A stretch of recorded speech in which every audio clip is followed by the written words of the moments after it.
Our expert panel today is brought to you by Sweet and Tangy. Sweet and Tangy, it's dynastic. So our experts today are Mr. Owen Love. Owen Love has read about Japan before. And we also have Mr. Noah Young, who has also read a thing about Japan. Once or twice. Once or twice, yeah, okay. So thank you, gentlemen, for joining me. So I wanted to kind of, start by talking about the role of Shintoism and the perception of the emperor as a divine figure. So the emperor, God, man, something in between.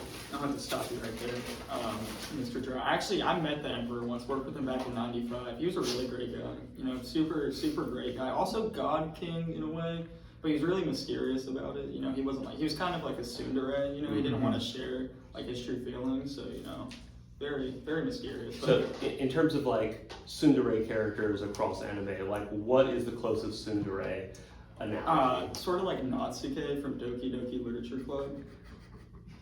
So, what you're telling me that the Emperor of Japan, was he a character on Doki Doki Literature Club? He was one of the characters.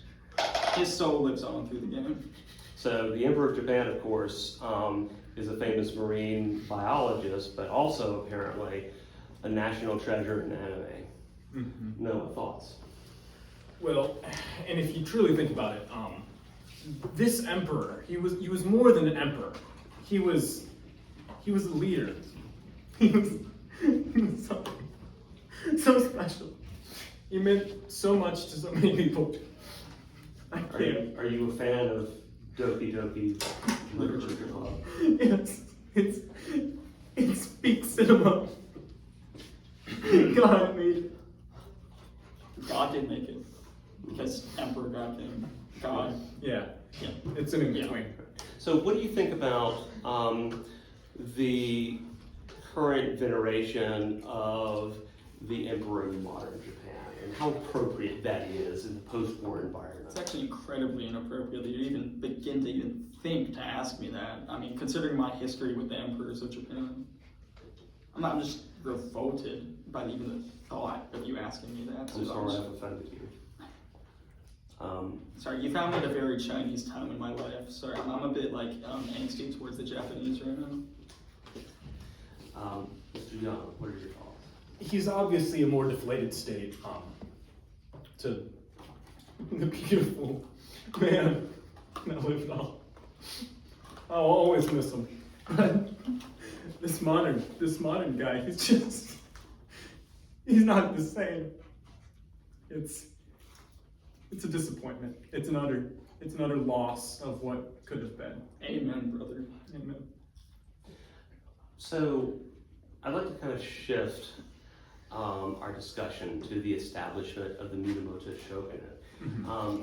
The establishment of the military dictatorship in Japan, supported by basically a constitutional emperor. Do we see echoes of that in the modern day structure of the Japanese political system?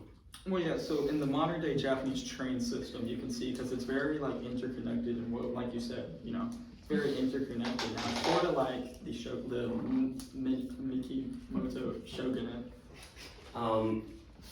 The train system is similar. The modern Japanese train system. And the modern Japanese train system, if I recall, is also closely connected to the roots found in the Pokemon series, right?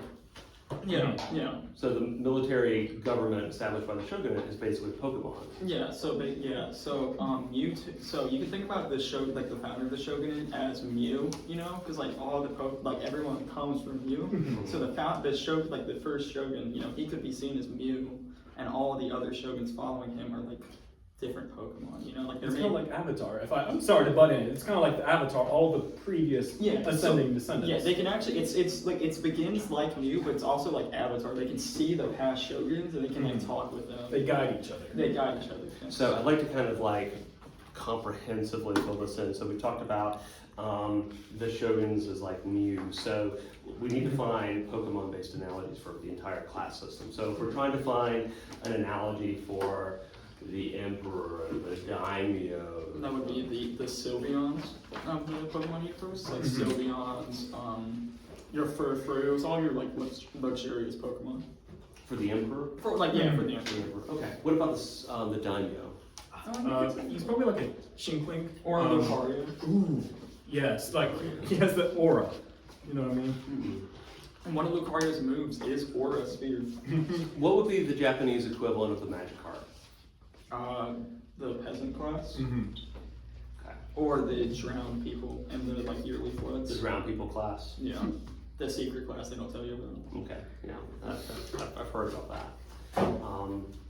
And so we talked about the Daimyo. What about just like the traditional samurai? It seems like we could pick a variety of different options here. Hisuian Samurott. Yes, he has his Has a sword on his little head. out of the what's it Katana. yes, yeah.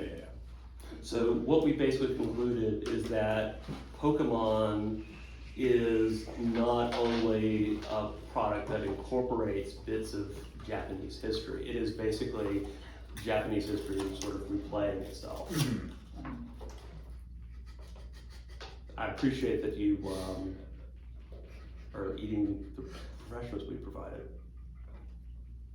Much obliged. Now, before we cut to commercial, because we are sponsored, Shout out NordVPN. That's gonna get cut. That's gonna get cut. It's the wrong sponsor. well, we might lose sponsorship at this rate.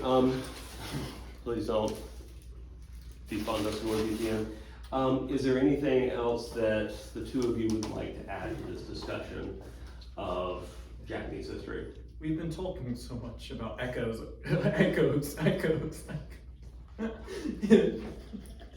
It just shows the true belief in the system and how it echoes onwards through time. That echoes in my heart. I'm glad to hear it. I'm just so passionate about this. I can feel the passion. Thank you for the honey. Anytime. I'm scalding a tear. And I think that concludes our panel discussion. Tune in next time when we interview more experts on a variety of different topics. Stop it. Topics.